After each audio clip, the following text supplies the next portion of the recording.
Que estás viendo este vídeo, seguramente hayas oído hablar sobre la familia Borgia. De hecho, fueron un linaje muy importante entre los siglos XV y XVI, sobre todo. De hecho, 2 de sus miembros llegaron a ser papas, 12 de ellos llegaron a ser cardenales y uno fue santificado.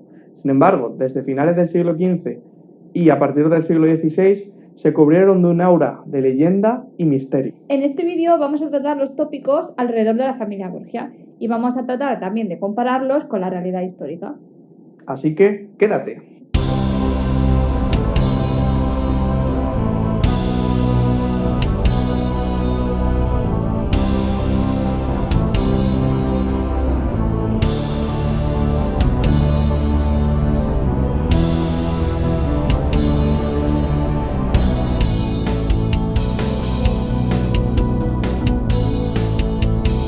Antes de comenzar, cabe decir que nos vamos a centrar en las figuras de Alfonso Borgia, que fue papa como Calixto III, y también de Rodrigo Borgia, que fue papa Alejandro VI. Pero también abordaremos los hijos de este último, César y Lucrecia, porque la leyenda también afectó a ellos. De los dos papas, Alfonso es el que menos se ve afectado por la leyenda, seguramente porque su reinado o su mandato fue más corto y porque entró con una avanzada edad. Aún así, se estipularon dos tópicos alrededor de su figura. El primero es el nepotismo, es decir, la entrega de cargos políticos y eclesiásticos a miembros de su familia, y en segundo lugar se le acusó de ser el enemigo del saber. En el momento de su elección, una de las causas que lo favoreció fue el hecho de que era extranjero, y eso otorgaba cierta imparcialidad en la lucha de las grandes familias de Roma. Lo que pasó es que el muy pillín metió a familiares suyos dentro del poder. A dos sobrinos los metió como cardenales, que ya veréis quién es uno de ellos. Luego a otro lo metió como jefe del ejército de los estados pontificios y además le dio varias ciudades como gobernador. Esto a los romanos no les gustó porque ellos se creían con el derecho de tener esos cargos y entonces eso afectó negativamente a su imagen. Sin embargo, se ha visto positivamente el mandato de Calixto en el aspecto de la política exterior, es decir, en la cruzada contra el infiel, contra los turcos, que habían conquistado Constantinopla en 1453. Destaca, por ejemplo, que empeñó vajilla y joyas personales para poder pagar las galeras, y así se liberó del sitio que estaba teniendo la ciudad de Belgrado. Por otro lado, Alejandro VI recibió la mayoría de las críticas. Esto se entiende por el contexto político de la península itálica, que era un auténtico embrollo. Por un lado, las poderosísimas familias romanas estaban enfrentadas entre sí. Además, los turcos estaban interviniendo en las costas de la península itálica, lo que dio lugar a algunas cruzadas. Si a eso le sumamos la intervención de Francia y la monarquía hispánica por el control de algunas zonas, por ejemplo el reino de Nápoles, la situación era un caos. Además, la crisis ideológica de la Iglesia dio lugar a que se criticase al papado. Por otro lado, los Borgia estaban amenazando con perpetuar su propio poder dinástico, y por ello las familias locales estaban viéndose amenazadas. Además, los propios estados pontificios estaban perpetuando su poder a partir de las campañas militares que llevaron a cabo en el centro de Italia. Por otro lado, Lucrecia fue la persona a partir de la cual el Papa forjó alianzas con distintas potencias de la península itálica, concretamente con Milán, con Nápoles y con el Ducado de Ferrara. Por su parte, César Borgia era el candidato a suceder a su padre al frente de los estados pontificios, ya que fue nombrado cardenal, y posteriormente lideró los ejércitos pontificios en sus campañas en el centro de Italia. Se suele atribuir el origen de la leyenda a los varones romanos que fueron apartados del poder y utilizaron la propaganda como medio para menospreciar el valor de la familia Borgia. También las cortes europeas, que estaban rivalizando contra el poder del papado, inventaron sus propios bulos. Pero no solo eso, también personajes cercanos al propio Papa, como es el caso del maestro de ceremonias de Alejandro VI, Johannes Burckhardt, o el historiador Francesco Guicciardini, o también el opositor político Savonarola, fueron personajes que contribuyeron a esa leyenda. Pero no solo tenía un fin político, también un fin religioso. Sobre todo se utilizó por aquellos contrarios a la Iglesia Católica a mediados del siglo XVI, es decir, luteranos, calvinistas, anglicanos, ateos, que acusaron a los papas de ser corruptos. La Iglesia no se quedó quieta, sino que intentó suavizar su imagen a través de la Contrarreforma. La leyenda tiene su origen entre finales del siglo XV y mediados del XVI, cuyos elementos han sido tomados como veraces por los historiadores posteriores. Donde más desarrollo ha tenido la leyenda ha sido en la literatura y en el teatro, que han retorcido todavía más los mitos alrededor de la familia Borgia. Ya sea con fines políticos, religiosos o incluso morbosos, lo cierto es que la imagen de la familia Borgia se ha ido deteriorando siglo tras siglo. Este tipo de obras, llamativas por su contenido, siguieron difundiéndose en la Edad Moderna por toda Europa, sobre todo en la Europa protestante, donde la Iglesia católica no podía ejercer ningún tipo de censura. Sin embargo, los personajes protagonistas y los temas empleados cambiaron a lo largo del tiempo. Al igual que su tío, Rodrigo fue acusado de nepotista, es decir, de repartir cargos entre sus familiares, y también se le acusó de ser un corrupto. Igualmente, se señaló que su elección había sido ilegítima, por haber sido realizada por métodos como la simonía, es decir, el reparto de cargos y títulos, o el soborno, para lograr su elección. Un autor señaló la marcha de caravanas desde el palacio de Rodrigo hacia el de Ascanio Sforza, que fue su principal beneficiario en la votación, mediante lo cual pretendía aprobar dicha simonía. Además, otros autores que lo corroboraron fueron Giuliano della Rovere, que era su enemigo político, como forma de intentar deponerle. Igualmente lo mencionó Savonarola como forma de criticar la estructura eclesiástica, y el rey Ferrante de Nápoles, en una carta a Fernando II el Católico. Fue el historiador Francesco Guicciardini quien contribuyó a sentar este tópico de cara al futuro. Pero eso no fue todo. También se le acusó de ser un aliado de los turcos, que estaban atacando a la República Veneciana en esos momentos, y sus enemigos decían que el Papa podía tener intereses en esos territorios. Además, en 1493, el cardenal alborense le calificó como judío por una posible alianza entre Carlos VIII de Francia y el propio Papa. Dicho tópico se asentó todavía más durante el contexto de las guerras de Italia y sobre todo tras los alegatos del rival político de Rodrigo Borgia, el Papa Julio II. Así se contrarrestaba la imagen de un Papa proveniente de la península ibérica en un momento en que la monarquía hispánica estaba minando la independencia política de los territorios italianos. Este tópico fue utilizado por autores posteriores. Sin embargo, para su figura se buscaron recriminaciones de mayor gravedad. Por ello se afirmó que había realizado un pacto con el diablo. En el diario de Johannes Burckhardt se transcribió un documento en el que se afirmaba que era seguidor de Mahoma, judío sin convertir, un pecador y enemigo de Dios y de la cristiandad. Además, en el mismo se hablaban de distintos crímenes, distintos pecados, orgías, incestos e incluso se afirmaba su pacto con el diablo, tópico que fue repetido a partir de entonces. Por su parte, su hija Lucrecia es descrita como una bruja y un ser lujurioso, y su hijo César mostrado como cruel. Otros autores que continuaron el tópico del pacto con el diablo fueron Savonarola y Luca Bettini, su discípulo. Por otro lado, ciertos episodios en los que el Papa sobrevivió milagrosamente fueron tomados como advertencias divinas ante sus malos comportamientos, o se atribuyeron a la acción del diablo. A su vez, Alejandro VI fue calificado como el anticristo por sus opositores a partir de finales del siglo XV, en un momento en el que se esperaba la llegada de este para anunciar el juicio final, y proliferaron las visiones milenaristas donde se anunciaba una nueva era. Esta visión del anticristo ya era utilizada desde finales del siglo XIII por el emperador del Sacro Imperio y el Papa, que se acusaban mutuamente de ser el anticristo en momentos de rivalidad. Savonarola utiliza este lenguaje bíblico para referirse a la Santa Sede como el anticristo, y Guicciardini también lo utiliza en su obra para referirse a Alejandro VI como un ser diabólico, negativo y carente de fe cristiana. Todo ello será utilizado posteriormente.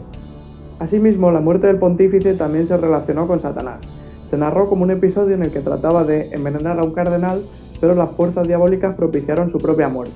También se mencionó que olvidó un amuleto que propiciaría su inmunidad al veneno, que a partir de entonces formaría parte de la leyenda Borgia. Asimismo, se mencionó que unos demonios hacían guardia alrededor del cuerpo del pontífice, si bien otras versiones hablan de rameras. También se mencionaron apariciones alrededor de su cuerpo, por ejemplo, de distintos perros gigantescos. Se mencionó su rápida descomposición y también su paso al infierno, custodiado por unos simios voladores. A esta leyenda también contribuyó Johannes Burckhardt. Durante el siglo XVI, el tópico de la relación de Rodrigo Borgia con el diablo continuó siendo afirmado, por un lado por los autores italianos, críticos con la estructura eclesiástica, y por otro lado, por los protestantes que querían criticarla igualmente. Así surgieron numerosos grabados sobre el pontífice. Si bien la asociación de Alejandro VI con el diablo fue constante a lo largo de todo el siglo XVII, por ejemplo con obras que decían que su hijo César era su lugarteniente diabólico, lo que vemos es que a medida que avanza la centuria esto va disminuyendo, sobre todo por la llegada de ideas racionalistas que restan importancia a estas cuestiones fantásticas. Pero esto no quiere decir que la imagen de Alejandro VI mejorara. Personajes como Voltaire lo llegaron a tildar de no ilustrado. Sin embargo, la acusación de pacto con el diablo no desapareció por completo, sino que se retomó con fuerza en el Romanticismo, un periodo caracterizado por lo irracional y lo emotivo, entre los siglos XVIII y XIX. Sin embargo, la leyenda ya no se centraba tanto en Alejandro VI, sino que ahora cambiaba a César y Lucrecia, ambos hijos del pontífice. Otros tópicos que se construyeron en torno a la familia Borgia tienen que ver con el pecado, con el crimen, sobre todo relacionado con el empleo de veneno y el asesinato, y también con la lujuria. Ya en 1460 se afirmó que Rodrigo Borgia participó en una orgía. Sin embargo, la mayoría de recriminaciones de este tipo provienen de las cortes rivales al papado, que por algún motivo rompieron sus relaciones con él. Por ejemplo, cuando Lucrecia Borgia se divorció de Giovanni Sforza porque Alejandro VI quería cambiar sus relaciones con Milán, el afectado, acusó de incesto a Lucrecia. Por otro lado, los temas relacionados con la lujuria y el pecado protagonizaron algunos panfletos críticos con el papado en la época de Savonarola. Burchard hace referencia a las actividades sexuales del Papa, también habla de la relación sexual entre Lucrecia y César y nos relata el baile de las castañas, una orgía celebrada entre el Papa, sus hijos y 50 cortesanos en las vísperas del Día de Todos los Santos. Él lo considera una aquelarre de brujas en la que hace una relación otra vez entre el diablo y la familia Borgia. Además, se habla de la llegada masiva de prostitutas al Vaticano, lo que se hacía para satisfacer las necesidades sexuales del Papa y sus hijos. Todo ello ha sido magnificado por Guicciardini y ha llegado hasta nuestros días. Por otra parte, César Borgia también está relacionado con los desenfrenos sexuales, sobre todo a raíz de su actividad militar en el centro de Italia. Se le acusaba de secuestrar mujeres para satisfacer sus deseos sexuales. Un ejemplo de ello es Catalina Sforza, pero también hombres, como el señor de Faenza, que rindió la ciudad a cambio de entrar en el ejército de César Borgia, y las malas lenguas dicen que se debe a favores sexuales. Burchard también incluye dentro de esta lista a Sancha de Aragón, su cuñada. Cuanto a los crímenes atribuidos a los Borgia, a César se le atribuyó la muerte de su propio hermano Juan en 1497, como se recogió en la estatua de Pasquina de Roma, debido a que él le reemplazó al frente de los ejércitos pontificios. También lo reflejó para la posteridad Guicciardini, quien atribuyó nuevamente los tópicos sobre el crimen, el pecado y el asesinato mediante el veneno. Por otro lado, a Alejandro VI se le atribuyó la muerte del cardenal Giambattista Orsini, como Burchard recogió en su diario, haciendo mención a distintos rumores que circulaban por la ciudad de Roma. Pero aún hay más. A Lucrecia se le atribuye la muerte de Peroto, camarero del Papa, tras supuestamente haber tenido un hijo con él, conocido como el Infans Romanus, Giovanni. Sin embargo, también se atribuye la paternidad a Rodrigo Borgia o a César, según las fuentes. De hecho, se dice que César podría haber matado a Peroto por los celos que sentía de él. Además, a César Borgia también se le atribuye la muerte de Alfonso de Aragón, segundo marido de Lucrecia. De hecho, los tópicos sobre la crueldad de César Borgia se expandieron en el siglo XVI y a partir de entonces. En el siglo XVII continuaron los tópicos sobre el crimen, la lujuria y el pecado. Sin embargo, la novedad era la mayor culpabilidad atribuida a las mujeres de la familia Borgia, como forma de tratar de exculpar a los hombres, en una época de auge de la caza de brujas en Europa. Fue gracias al mundo ficticio, ya no tanto a la crítica anticatólica, lo que dio popularidad a la familia Borgia, sobre todo centrándose en los tópicos de lujuria y el crimen, que eran bastante atractivos para un público más general. La literatura, a finales del siglo XVIII y ya sobre todo en el XIX, se centra en la figura de Lucrecia, como un modelo de mujer fatal o antagonista o antimodelo de lo que eran los roles de género atribuidos a la mujer en esa época. Se le atribuye el uso de su sexualidad con fines poco éticos para relacionarlo con el tema de la lujuria que ya venía de años anteriores. Por último, la leyenda ha permanecido con gran vigencia en los siglos XX y XXI, cuando los tópicos en torno a la sexualidad y el crimen han sido predominantes, frente a otros ya en desuso, como la afirmación de la fe judía de Rodrigo Borgia o su pacto con el diablo. Así, la imagen de los Borgia se ha perpetuado a través de medios de masas como novelas, películas, series o videojuegos. Eso sí, no todo podía ser malo, también hubo descripciones con rasgos positivos. Por ejemplo, la obra de Sigismondo di Conti, que a pesar de ser discípulo de Julio II, rival de Rodrigo Borgia, lo describe con rasgos de prudencia y con elementos positivos. Por otro lado, en la obra El Príncipe de Maquiavelo se describe a Alejandro VI con rasgos positivos, mencionando su buena gestión de la política y de la economía, si bien se menciona que su palabra no era de fiar. Asimismo, en el Reino de Valencia, donde eran originarios los papas Borgia, se describe a los miembros del Ducado de Gandía, descendientes de Rodrigo, con rasgos heroicos. Incluso se forjó una contraleyenda, mencionando la predestinación de Calixto III al solio pontificio, y además se ligó la familia Borgia con la familia real aragonesa, mencionando que eran descendientes de Pedro Atarés, nieto de Alfonso I el Batallador.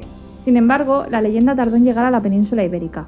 Esto podría explicarse por la pujanza política y económica que tenía el Ducado de Gandía y la importancia de personajes como Francisco de Borja para la Compañía de Jesús y para el catolicismo tras la Contrarreforma.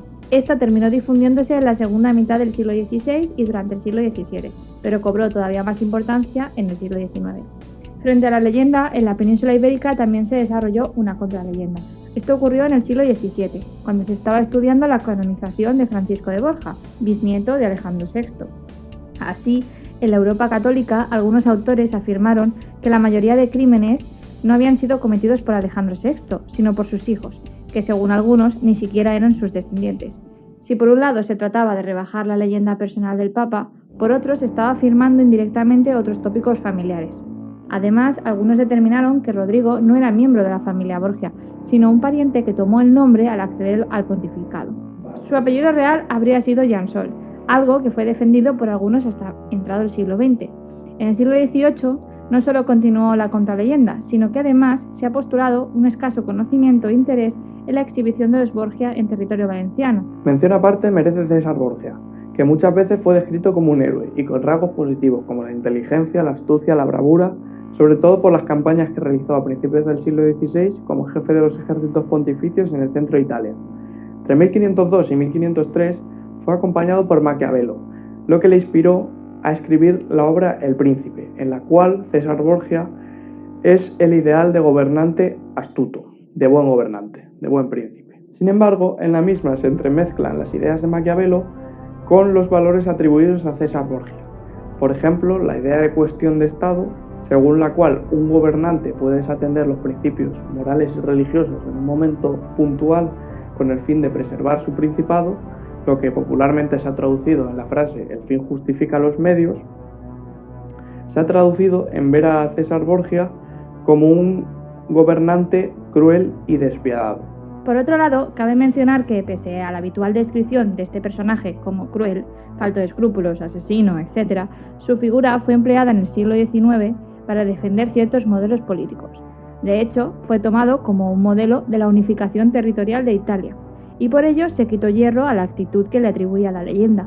Por tanto, César fue mostrado como un héroe ambivalente, empleado por algunos autores para legitimar proyectos políticos de su propia contemporaneidad, los cuales trataron en general de justificar sus acciones. Hemos visto caracterizaciones positivas y negativas de la familia Borgia. Sin embargo, las positivas no perduraron en el tiempo, y si lo hicieron, no supusieron la negación de la leyenda. Por ejemplo, César Borgia, pese a ser caracterizado positivamente, siempre se le acusó de ser cruel y de cometer crímenes. En la península itálica, esta cuestión podemos explicarla por la pérdida del peso político de los Borgia, ya que llegaron papas como Julio II que habían sido declarados enemigos de la familia. Sin embargo, justo a la muerte del papa todavía no se había impuesto esta visión, ya que también había caracterizaciones positivas sobre los Borgia, como ya hemos dicho. Fue con el paso del tiempo cuando se dio la reelaboración de la leyenda original y se crearon nuevos tópicos, cuando finalmente las caracterizaciones negativas sobre los Borgia triunfaron, hasta hoy, que han llegado. Y ello podemos achacarlo a distintos motivos: la crítica ideológica a la Iglesia, la creación de argumentos ficticios entretenidos, la crítica a modelos políticos, etc. Sin embargo, ¿qué tiene todo esto de real? ¿Era el comportamiento de los Borgia comprensible en su momento? Sigue viendo el vídeo para descubrirlo. En primer lugar, cabe mencionar que era habitual que surgiesen leyendas sobre los grandes personajes de la época, pontífices, cardenales, grandes nobles. Por lo tanto, no deben extrañarnos las construcciones que surgieron sobre los Borgia. Volviendo al tema del nepotismo de Calixto III y Alejandro VI, podemos decir que era una práctica típica en el seno del pontificado. Ya estaba presente antes del siglo XIII, pero fue entonces cuando se consolidó debido al aumento del poder del Papa y de los cardenales, así como el mayor control ejercido sobre la jerarquía eclesiástica. Esto dio lugar a lo que se ha caracterizado como una monarquía papal, es decir, un estado cuya cabeza es el Papa. Desde el punto de vista político, el papado se convirtió desde finales del siglo XI en una instancia suprema de mediación en los conflictos del mundo cristiano, reclamando también su superioridad sobre el resto de entidades políticas, en base al origen divino que se atribuía a los pontífices. En el ámbito teológico se afirmó la superioridad del obispo de Roma sobre el resto de cabezas episcopales, lo que cobró un gran desarrollo durante el siglo XIII, cuando el Papa se afirmó como representante de Cristo en la tierra, alguien infalible. Esto es importante porque así fundamentó su capacidad para controlar la estructura eclesiástica, incluyendo los nombramientos episcopales, además de la asignación de cargos. Eso sí, el nepotismo no solo se debía a la posición de fuerza de los estados pontificios, sino también a su debilidad. Desde el siglo XII, los estados pontificios estaban conformados por una cantidad de territorios cuyo control dependía del entendimiento del Papa con los distintos gobernadores y agentes de poder de las diversas zonas. Los grados de autonomía de los gobernadores de estas zonas y la debilidad que implicaba que el Papa tuviese que ser elegido entre los distintos cardenales que podían tener intereses muy distintos entre sí, pueden explicar también el nepotismo. El poder de los papas también dependía de su entendimiento con las potencias políticas del momento y también con las élites de la ciudad de Roma, que eran poderosísimas y tenían amplísimas clientelas, es decir, gente que los apoyaba a cambio de ciertos favores. De hecho, cuando el Papa no formaba parte de las élites de la ciudad de Roma, solía ser más débil, y las élites solían ir contra él. Además, el pontífice debía pugnar con el colegio cardenalicio, cuyos miembros aspiraban a influir en las decisiones del Papa y procedían de distintas zonas del mundo cristiano, suponiendo en determinadas ocasiones una gran oposición. El poder de los cardenales aumentó desde los siglos XII y XIII en líneas generales, entre otros factores gracias a la difundida práctica del nepotismo. La situación de los cardenales a finales del siglo XV estaba consolidada. Ejercían las posiciones más importantes dentro del aparato burocrático de los estados pontificios tras el Papa. Bajo su tutela se encontraban órdenes religiosas, congregaciones e institutos eclesiásticos de todas las nacionalidades, de forma que decidían sobre la asignación de beneficios, las solicitudes de protección, la concesión de favores, etc. Así, percibían una serie de ingresos por su servicio, a lo que se sumaban las rentas provenientes del resto de beneficios que ostentaban. Por tanto, mediante el nepotismo, los papas trataban de garantizar unas situaciones de seguridad y estabilidad garantizadas por la presencia de sus familiares en los cargos. Sin embargo, había opiniones tanto a favor como en contra del nepotismo. Por un lado, la teología moral opinaba que el afecto hacia los parientes y hacia la patria era positivo y por tanto veía bien el nepotismo. Sin embargo, también hubo detractores de esta práctica que opinaban que era ilegítima. Sin embargo, apenas teorizaron contra ella en esta época. La teorización contra esta práctica es más bien de épocas posteriores. En general, el nepotismo estaba bien visto. Sin embargo, dependía de quién lo ejerciese. Si lo llevaban a cabo miembros de la península itálica, estaba mucho mejor visto que si lo llevaban a cabo extranjeros, ya que se consideraba que robaban cargos a los nativos. El nepotismo fue un mecanismo claramente extendido en la Iglesia medieval, mediante el cual los familiares darían apoyo al Papa, asegurando la correcta gestión política, económica y fiscal. Ello permitía, por ejemplo, controlar mejor la curia pontificia a partir del nombramiento de cardenales afines, ejercer un mayor control sobre la administración, sobre todo en asuntos militares, o simplemente utilizarlos como apoyo, algo lógico en algunos casos en que la falta de raigambre entre el Papa y las élites locales era evidente. Ellos integrarían una cultura según la cual los valores familiares eran superiores a los individuales, lo que explicaba la voluntad de promoción familiar. Además, el nepotismo también perseguía el fortalecimiento de la propia Iglesia. No hay que olvidar que las campañas de César Borgia en el centro de la península itálica fueron realizadas en calidad de general de los estados pontificios y supusieron un claro refuerzo del poder papal. Cuando murió Alejandro VI, dichos territorios no fueron mantenidos por César. Igualmente, la política matrimonial de Alejandro VI se puede comprender desde la voluntad de mejorar las relaciones del papado con distintas potencias políticas. Dicha práctica tampoco nos extraña si tenemos en cuenta que desde mediados del siglo XV hacia mediados del siglo XVI, las prácticas nepotistas estuvieron muy difundidas, alcanzaron su culmen. De hecho, no fueron abolidas hasta 1692. Ello permitió a ambos papas controlar mejor la estructura del papado. Cambiando de tema, Calixto III fue acusado como enemigo del saber, en una época de renacimiento, humanismo y de creación de bibliotecas que ofrecían sus obras en sentido moderno. El anterior papa había creado la primera biblioteca de los estados pontificios. Un inventario de Cosme de Montserrat había sido tomado como prueba de que el papa estaba vendiendo las obras adquiridas por su predecesor. Pese a que es cierto que el Papa no invirtió dinero en pagar a humanistas para que mantuviesen esas obras y adquiriesen nuevas, tampoco es cierto que el inventario hubiese sido realizado para esa función, sino que trataba de preservar las obras que estaban siendo prestadas a distintas cortes europeas. En cuanto a su relación con los humanistas, se ha destacado que protegió a algunos como Lorenzo Valla. Incluso estableció como preceptor de sus sobrinos a Gaspare da Verona, otro humanista. Si bien su papado no fue tan impresionante en términos culturales como los de algunos de sus predecesores o sucesores, esto se puede explicar por el contexto de cruzada al que tenía que hacer frente Calixto III, que hizo que tuviese que destinar mucho más fondos a la cruzada que a la cultura, pero con el fin de preservar la península itálica de la amenaza turca. Sobre Alejandro VI también se han construido una gran cantidad de tópicos. En primer lugar, cabe valorar la opinión que el Papa tenía de estos.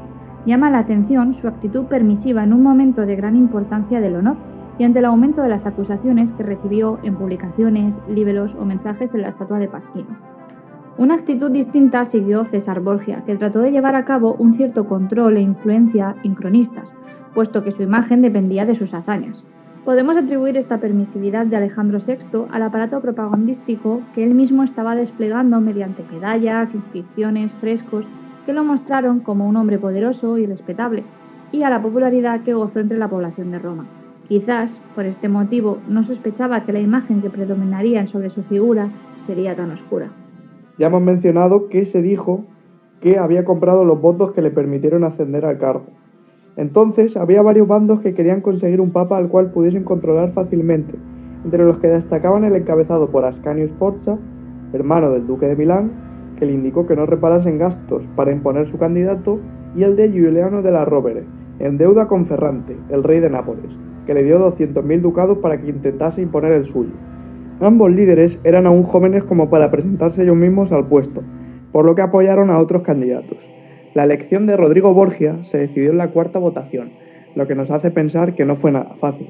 Eso sí, consiguió los votos de todos los cardenales, entre los que repartió cargos y beneficios. Esto, pese a lo que podamos pensar, no era algo excepcional. Todo lo contrario, en la segunda mitad del siglo XV ya se había establecido la tradición de repartir entre el resto de los cardenales las posesiones y beneficios del papa electo.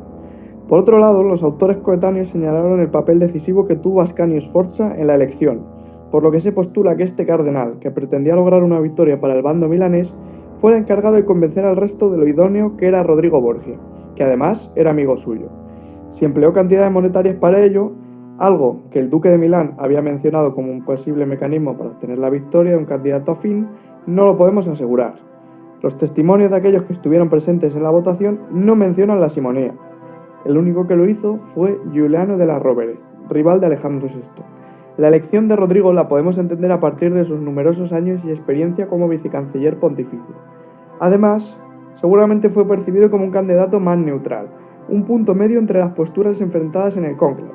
Por lo tanto, si bien no conocemos exactamente qué pasó, podemos postular que el acceso de Rodrigo al cargo estuvo libre de intenciones simoníacas por su parte, ya que el reparto de riquezas y beneficios era una práctica común y asentada entre los cardenales en ese contexto. La mención de caravanas que iban desde el palacio de Rodrigo al de Ascanio puede explicarse simplemente por la voluntad de Rodrigo de preservar sus bienes tras la elección, ya que muchas veces la población saqueaba los palacios de los cardenales electos. Ya en el cónclave de 1484, en el que casi sale elegido, Rodrigo reforzó con defensas su palacio, por si acaso. A pesar de todo, la población de Roma no destruyó su palacio en 1492. Al contrario, aclamaron su elección, al igual que los dirigentes políticos italianos y buena parte de los mandatarios del mundo cristiano en general. En principio, contaba con una gran popularidad. En cuanto a las acusaciones religiosas que mencionaban que Rodrigo Borgia era judío, aliado de los turcos, pactaba con el diablo o incluso era el mismo anticristo, contrasta con la imagen que el Papa ofrecía de sí mismo como salvador de la cristiandad, misionero de los pueblos paganos o como el unificador del orbe bajo la misma cruz. Para ello utilizaba la teocracia pontificia, en la que se afirma la superioridad de Dios sobre la tierra a través de sus representantes, Cristo y el Papa. También utilizaba la teoría de las dos espadas, que simbolizaban el poder espiritual y el material. Así, el Papa consideraba que él tenía que unificarlo todo bajo la misma persona, es decir, él mismo. Pese a las críticas religiosas, lo cierto es que Rodrigo Borgia intentó plantear una reforma espiritual de la Iglesia, en un momento de cierta crisis ideológica. Esta reforma venía solicitándose desde el siglo XV, para frenar la corrupción de la jerarquía eclesiástica. De hecho, ya se había planteado en los concilios de la primera mitad del siglo XV y bajo el mandato de ciertos papas. La cuestión se anunció al inicio del pontificado de Rodrigo, pero fue precipitada por factores como el fin de la campaña de Nápoles por parte del rey Carlos VIII de Francia, la predicación de Savonarola y la muerte de Juan Borgia, hijo del pontífice, el 16 de junio de 1497, que fue tomada como una advertencia de Dios. Solo 3 días después, Alejandro VI formó una comisión de 4 consultores y 6 cardenales, los más respetables, incluyendo algunos rivales del Papa. Su finalidad era acometer una reforma que actuase frente a la decadencia de las costumbres, la sensualidad y la codicia. Así, se pretendía purificar la estructura eclesiástica desde su interior, poniendo énfasis en la modificación de las pautas del pontífice y de su corte. En la bula se afirmaba la prohibición de las prácticas simoníacas, de la subida de las tasas, de la venalidad de los cargos, del concubinato de los sacerdotes, etc.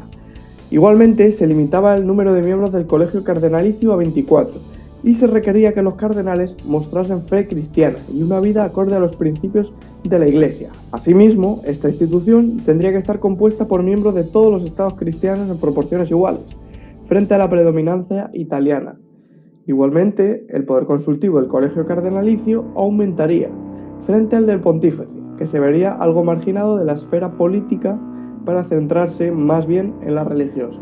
Sin embargo, estas medidas fueron paralizadas a finales de otoño de ese mismo año. La bula se escribió, pero nunca llegó a ver la luz.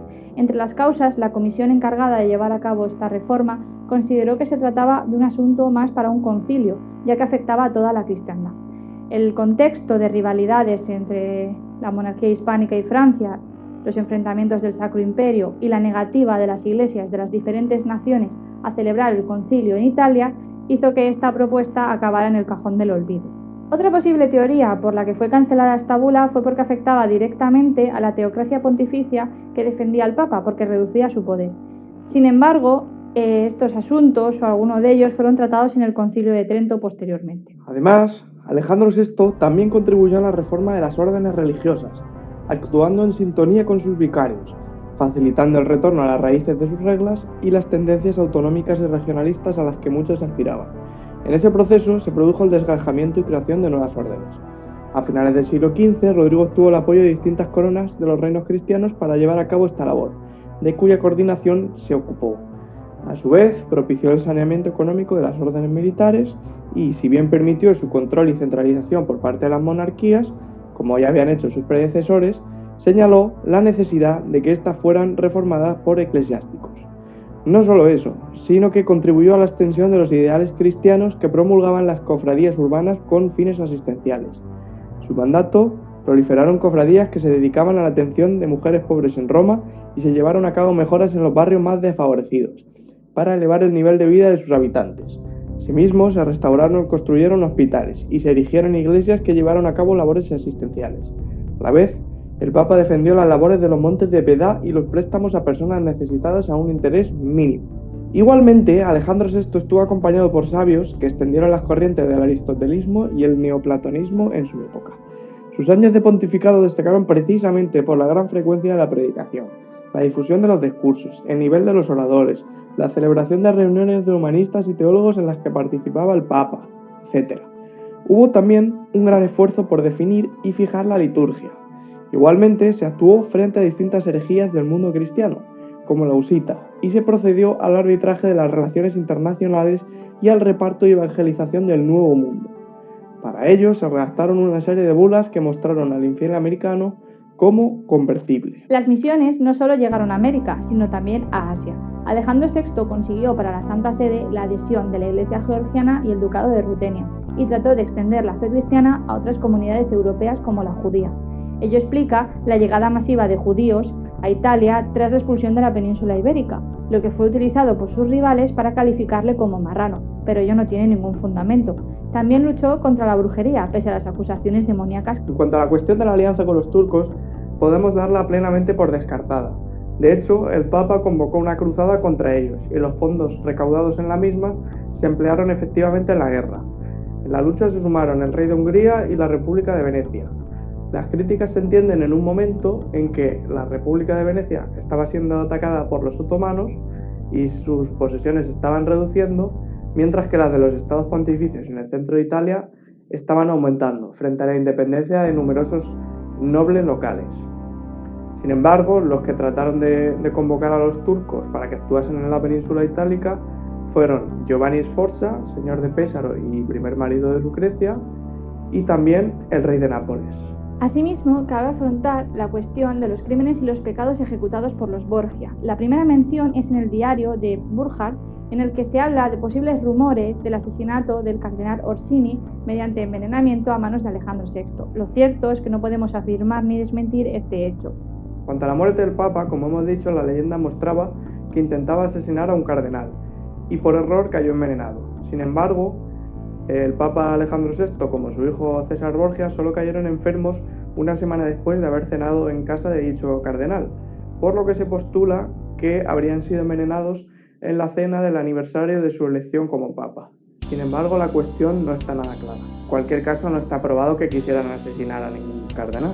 En el caso de la muerte de Juan Borgia, se imputó a su hermano César como el autor del crimen por haber ocupado su cargo como capitán general de los ejércitos pontificios. Sin embargo, esta acusación llegó 9 meses después de la muerte. La incertidumbre, las sospechas entre varios candidatos y la falta de un culpable hizo que se fuera construyendo alrededor de César esta acusación. Posiblemente fuera la familia Sforza de Milán los causantes los que estuvieran detrás del asesinato, ya que Lucrecia se había divorciado de Giovanni Sforza. En realidad, la relación entre César y su hermano era buena, como se demuestra en las cartas conservadas. Igualmente, César había dejado su puesto como cardenal antes de la muerte de su hermano, por lo que no se beneficiaría de la misma. La acusación de fratricidio se produjo tras sus éxitos en el centro de la península itálica y no en el momento de la muerte, lo que ya nos hace dudar de su veracidad. Sin embargo, la historiografía actual sí piensa que podría haber algo de verdad en que César estuviese detrás de la muerte de Alfonso de Aragón, segundo marido de Lucrecia Borgia, ya que César era vasallo de Luis XII, rey de Francia, que tenía aspiraciones sobre el trono de Nápoles, y Alfonso era hijo del rey de Nápoles. Alfonso estaba en el Vaticano recuperándose de un ataque que sufrió en junio de 1500, y en agosto fue asesinado por Miquel Corella, uno de los capitanes de César Borgia. Sin embargo, realmente no sabemos si César estuvo realmente detrás de este asesinato. También se postula que ordenase su muerte debido a que Alfonso también lo intentaba matar, al creer que él había propiciado el primer ataque que casi le costó la vida. Aún así, en estas acciones pudieron participar otras familias, como los Gaetani, a los cuales se les había expropiado el ducado de Sermoneta, otorgado por el Papa a Lucrecia y su esposo. Los Orsini, cuyos territorios podían ser atacados desde Sermoneta y que recelaban del acercamiento de Alfonso a los Colonna, con los cuales rivalizaban, también pudieron atentar contra Alfonso. Tampoco pueden demostrarse las relaciones entre Lucrecia y su hermano César y entre Lucrecia y su padre. De hecho, las historias en torno a la sexualidad de los Borgia no están probadas.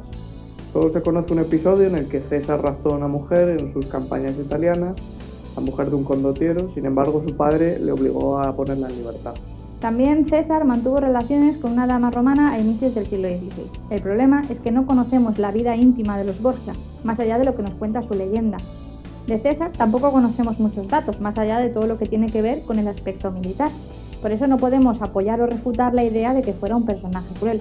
Sí que sabemos que se mostró impasible cuando ajustició a 2 generales suyos que se mostraron rebeldes en 1502, pero no podemos ahondar más en esta cuestión. Sobre Lucrecia, se sabe que en 1498 dio a luz a un hijo que nació justamente en las mismas fechas que Giovanni Borgia, legitimado en bulas contradictorias como hijo de Rodrigo o de César Borgia. Por ello se habló del incesto o de la paternidad del camarero pontificio Peroto, al que también se dijo que había matado César Borgia. Sin embargo, del incesto o de la participación de César en la muerte del camarero no sabemos nada. Lo que se postula actualmente es que el hijo fuese efectivamente producto de la relación entre el camarero del Papa y Lucrecia y su legitimación se hiciese para garantizar sus derechos como miembro de la familia Borgia. Igualmente, la actitud pecaminosa de Lucrecia es difícil de probar. Sobre ella se suele destacar su actitud devota, su buena formación, su protección a artistas y sus atribuciones de poder en la ausencia de su padre, como por ejemplo convocar a los cardenales o abrir la correspondencia. Por ello se habría ganado la enemistad de algunos personajes de la curia, por ejemplo Burchard. De hecho, tampoco podemos probar los escándalos sexuales de Alejandro VI. Sabíamos que tenía un amante y múltiples hijos, pero ello estaba mal visto en la época. Pese a lo que podemos pensar, en la época era habitual y aceptable que los cardenales tuvieran amantes, incluso que éstas estuvieran casadas, así como que el Papa tuviera hijos y los legitimara, porque ello no era un motivo de crítica. Lo que pasaba es que estas ideas chocaban con la reforma religiosa que quería llevar a cabo Alejandro VI, que hablaba del fin del concubinato del sacerdocio o llevar una vida según las normas religiosas. Lo que sí que fue una novedad fue la celebración de cumpleaños, bodas, funerales de los familiares del Papa con mucha pompa, así como la utilización de los hijos para alianzas matrimoniales. Esto había tenido precedentes, pero en el caso de los Borgia fue más acentuado. En cuanto a la orgía celebrada supuestamente en 1460, cuando era cardenal, sabemos por una carta que le envió el Papa Pío II que se trataba de ciertas habladurías y mencionaba la idea de que eran simples rumores sin darle mayor importancia. De hecho, en una segunda carta, el Papa aceptó las explicaciones de Rodrigo y no le retiró su apoyo, sino que le siguió dando títulos y beneficios. Por otro lado, en cuanto a la celebración conocida como el baile de las castañas narrada por Burchard, sabemos que esta es una distorsión de la realidad. Sí que pudo haber una festividad parecida en la víspera de Todos los Santos, pero no como es narrada. Se describe como si fuese una aquelarre de brujas en la que aparecen distintos elementos como la sexualidad, el culto al diablo, la obscenidad, elementos que hacen que no podamos entender el episodio como algo veraz, sino como una distorsión de una realidad diferente. Asimismo, podemos poner en duda fuentes como la Carta Sabelli. En teoría, esta fue redactada en noviembre de 1501, sin embargo, narra episodios históricos que no se produjeron hasta julio de 1502. Por lo tanto, el documento copiado en el diario de Burchard no es el original, sino una copia. También podemos poner en duda el diario de este personaje, que entre 1497 y 1503 presenta numerosas lagunas y solo se conocen sus detalles a partir de una copia, el llamado manuscrito de Múnich, que fue copiado entre 1562 y 1564, en fechas muy posteriores al poder de los Borgia en Italia. Justamente entre estas fechas el manuscrito cambia radicalmente de tono y se centra precisamente mucho más en la leyenda de los Borgia. Eso nos permite dudar muy seriamente sobre esta fuente y sobre los tópicos creados en torno al crimen, la sexualidad, la relación con el diablo, etc. Pero tampoco la otra obra más influyente, Historia de Italia de Guicciardini, se salva de la crítica. Este autor, que también fue general de los Estados Pontificios, justificó su fracaso y la inestabilidad de Italia a través de la historia de los Borgia. Para hacerlo, no juzgó a los Borgia en su propia época, sino que utilizó los valores morales de la Contrarreforma. Llama la atención que utilizara los pecados capitales que se dieron en el Concilio de Trento para cada uno de los personajes de la familia. Además, este autor siempre trataba de justificar la voluntad pecaminosa que llevaba a los Borgia a actuar. Por ello, esta fuente no puede ser considerada como histórica, sino más bien como legendaria.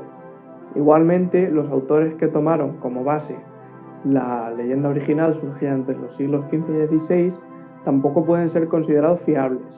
Aunque la reformulen y la readapten, las obras mantienen una misma esencia. Tampoco la contraleyenda es fiable.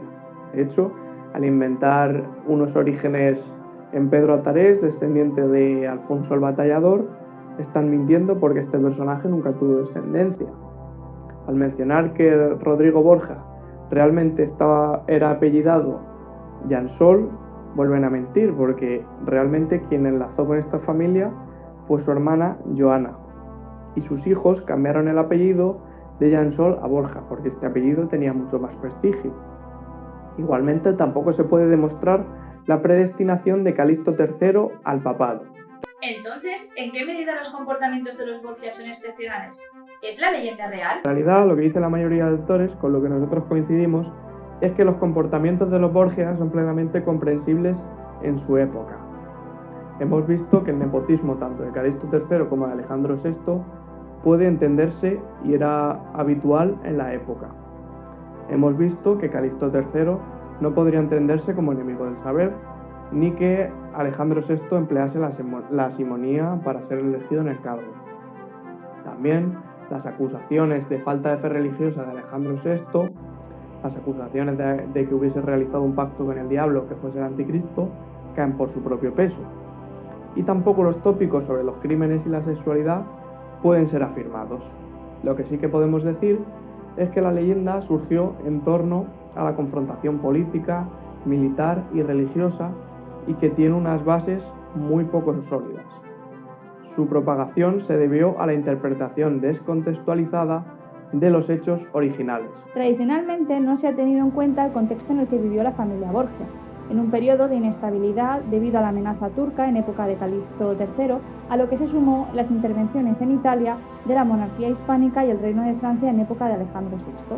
Fue una crisis política, pero también religiosa, lo que implicó unas críticas hacia la Iglesia y, por otro lado, los intentos de reforma desde la misma.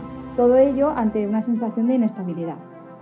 Por ello, así se entienden los movimientos milenaristas que pensaban que llegaría el fin del mundo con la llegada del anticristo y que creían también en la existencia de brujas. Era un momento de clara crisis ideológica.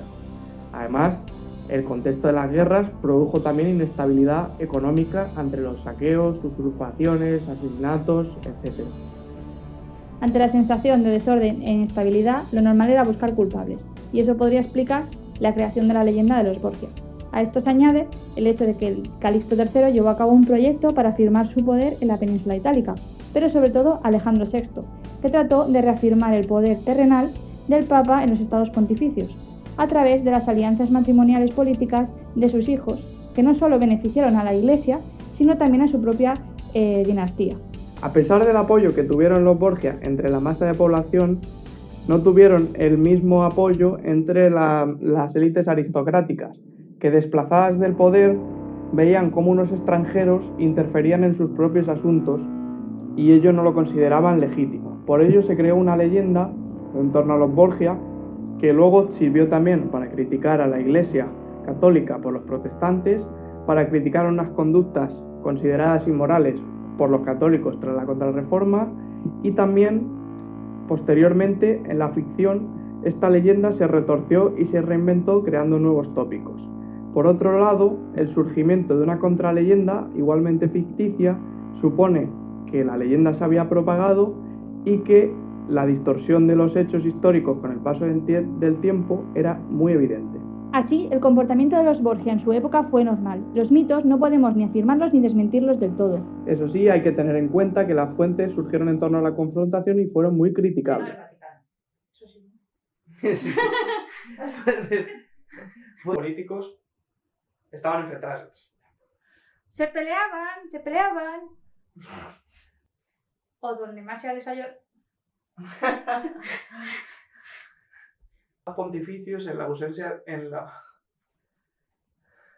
celebrada en 1460 cuando supuestamente no me ha costado lo que no está escrito. Bueno, esto ha sido todo. Si te ha gustado el vídeo, suscríbete para ver más contenidos próximamente.